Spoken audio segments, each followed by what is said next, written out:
इमामगंज में हमारी कोई रिश्तेदारी तो है नहीं। अगर इमामगंज में 35,000 लोगों ने जनसुराज को वोट दिया है तो कुछ तो सोच के ही दिया होगा। हमारे बाप दादा की तो कोई पार्टी है नहीं, हमारा इमामगंज में घर है नहीं, हम कोई जातीय समीकरण वहां बनाए नहीं है। तो अगर इमामगंज में 35,000 लोगों ने वोट दिया या कहीं मान लो 5,000 वोट दिया, तो जो प्रयास किया है उसी के आधार पर वोट मिला है। उपचुनाव में प्रशांत जी क्या आपसे चूक हो गई और क्या सीख लिया जो 2025 में उस गलती को आप नहीं करेंगे? मेरे भाई, मैं आपको बता रहा हूं कि चूक की बात नहीं है। चूक अगर है तो ये है कि 1 महीना पुराना दल है और उसको सिंबल मिला है 10 दिन पहले चुनाव के। और हम लोग का अपना आकलन ये था कि चुनाव आयोग से आपको समय 45 दिन, चुनाव जब 2 अक्टूबर को हम लोगों ने कहा था कि 4 जगह चुनाव लड़ेंगे, तो हम लोग का अनुमान था कि जब भी चुनाव घोषित होगा तो कम से कम 1.5-2 महीने का उसमें समय रहता है, 45 दिन कम से कम रहेगा।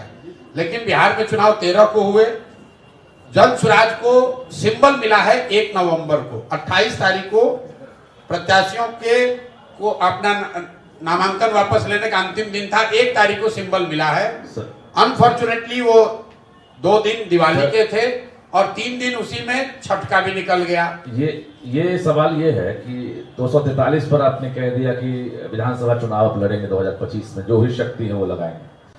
अगर समय से पहले विधानसभा चुनाव हो जाए तो भी 243 लड़ेंगे, जीतेंगे कितने पर?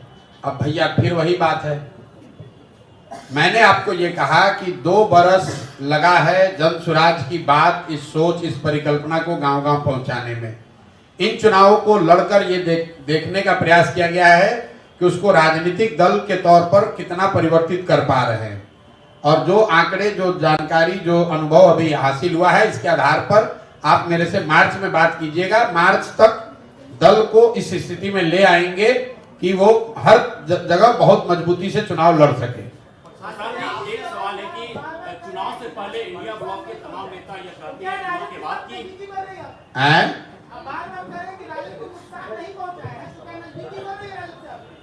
क्या भाई, जब 243 हम लड़ेंगे तो नजदीकी बढ़ाकर क्या उनके साथ तमिलनाडु का चुनाव लड़ेंगे? नजदीकी आप गजब बात कर रहे हैं। हमारी नजदीकी किसी से ना है ना हो सकती है, क्योंकि जनसुराज को 243 सीट पर लड़ना है तो कौन दल है हमारे साथ नजदीकी करेगा? भाई वो अपना दल अपना जीरो करना चाहेगा तभी तो हमसे नजदीकी बढ़ाएगा।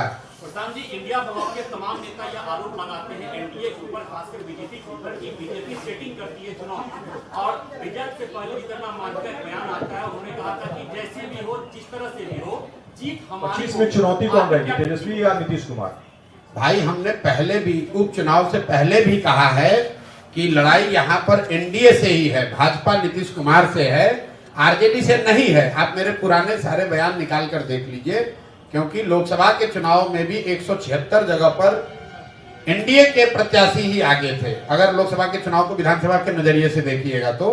और एनडीए की ताकत है, भाजपा और नीतीश का जो दल है, नीतीश जी का तो नहीं लेकिन भाजपा का की ताकत है, उनका संगठन है, उनके लोग हैं, उनकी एक जातीय व्यवस्था है, प्लस एक बहुत बड़ा वर्ग है बिहार में जो लालू जी के खिलाफ वोट करता है।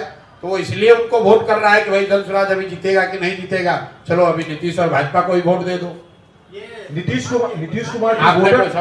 कुमार की वोटर महिला वोटर मानी जाती है, आप मानते हो वो आपके लिए चुनौती होगी? नहीं समझा पाना। मैं नीतीश कुमार को न चुनौती मानता हूं, न आगे मानूंगा, चाहे वो जितना चुनाव जीत जाए। नीतीश कुमार का कुछ नहीं है। इस चुनाव में भी 11% वोट आया है।